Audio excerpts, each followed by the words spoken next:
Hello, এ দালাল দাদু। Hello তারা ভাই, কও কনে তুমি?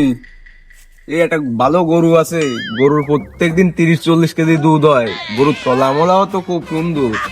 হ্যাবি একটা ভালো লাইন হবে নেই, কম দামে কিনে দিবানি, চলে আসো। কি গরু ভাইছো? তুমি 1 মিনিট দাঁড়াও, আমি 5 মিনিটই আইছি। তাড়াতাড়ি দেখি।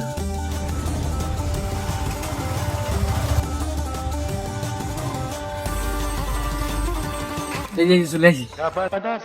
তারা ভাই, কি দেখি লাইন, গরু কিরাম কি দেখি একটু কম বসিয়ে আনি। ওই যে ওই পাড়ার যে হরে কৃষ্ণ দাদু আছে না, এই হরে কৃষ্ণ, ওই মালের একখান অস্ট্রেলিয়ান মাল আছে। মাল সে মালে মালে গরু দেয়নি কথা কয়। ওরে মাল মানে গরু মালে 30-40 কেজি দুধ দে। এই মাল তুমি এই খুলনা জেলার মধ্যে কোনো জায়গায় পাবা না। এরম মাল কাল তো যাই একটু দেখি আসি। হ্যাপি মাল। চলো কম দামের মধ্যে সিস্টেম করবানি। হবে না কালার টালার তুমি যাই দেখে নে, ভালো গরু ভালো গরু। শোনো তারা ভাই, তুমি এই খুলনা জেলায় পুরো মনে করো খোঁজ নিয়ে দেখবা। আমার নাম আছে তেল কাটা স্বপন, বুঝছো?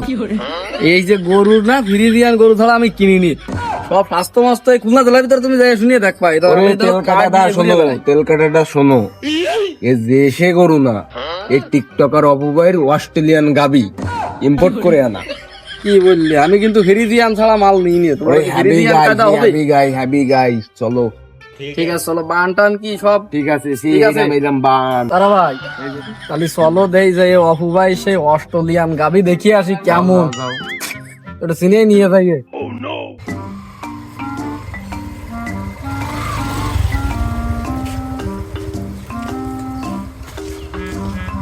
চলো নামো সবন্ধা, চলো গরুটা দেয় নিয়ে আসি তোমার। কোন দিয়ে গরু, কোন দিয়ে ছোটটা না বড়টা? দেহদিন অস্ট্রেলিয়ান মাল, দেহদিন চেহারা কি মালে। এসে বান টান কিরম কি দেখি, না গেলি তো ভিতরে বুঝতে পারবো না। মালিকরে ডাকতে হবে, দাঁড়াও। এই হরে কৃষ্ণ, কই রে তুই? হরে কৃষ্ণ, এই যে তারা ভাই, মাল একটা নিয়ে আইছি, আমার পাড়ায় বলে দিন দিয়ে সিস্টেম করবো।